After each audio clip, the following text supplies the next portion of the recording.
Hello everyone, today we're taking a look at the Virus.DOS virus. This virus infects .exe and .com files, however it also infects the master boot record of the machine, so once that's infected it's able to infect nearly every floppy disk used in the machine afterwards. We'll go ahead and run the virus, which doesn't... Oh, it worked! Awesome, it worked. Okay, I've done so many false starts, false takes to this, so I'm pretty excited. So we see this view print fake error message, so please copy this file to your view print 32 directory and run again. Looks like it's supposed to be some crack, maybe you download it from a pirate BBS board. You want to pirate this program and this crack will enable you to do so. However, once you run this, you've actually unleashed a virus on your machine. So we'll go ahead and infect a few files here. If we go ahead and look at our old pal graphics.com, the file size is 19,742 bytes. When we run it, Hare will infect it.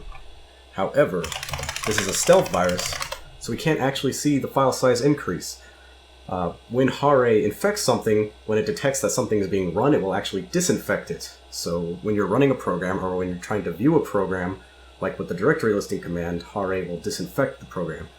This can lead to some oddities. As you can see here, the file size has actually shrunk. It's now 19,703 bytes instead of 19,742. Similar thing can be seen with power.exe. We go ahead and run it. File size decreases from 8,052 bytes to 8,013. So if you had a keen eye for detail, you might notice that your programs are actually shrinking in size whenever you're looking at them. However, this kind of thing is relatively easy to miss, because, you know, regaining some of that disk space, especially on MS-DOS when you're dealing with 100, 200 megabyte hard drives, could be pretty good. So we're going to go ahead and change the date and look at the payload of Hare, which activates on the 22nd of August or September.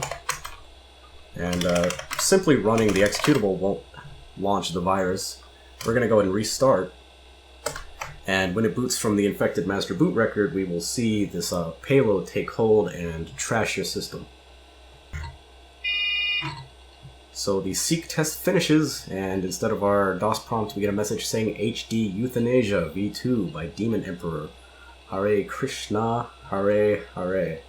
So I actually kind of looked up the pronunciation of this for once, so hopefully I did not mangle that, but I probably did, so feel free to correct me in the comments. Once you see this message, your hard drive is pretty much gone. The LED activity light is on full time right now, as this virus overwrites everything it can find. If we try to restart once again, I believe we will get this prompt once again after the computer boots up. So once again, as you boot your PC, the virus takes over and begins overwriting your hard drive once again, so your data is pretty much lost at this point.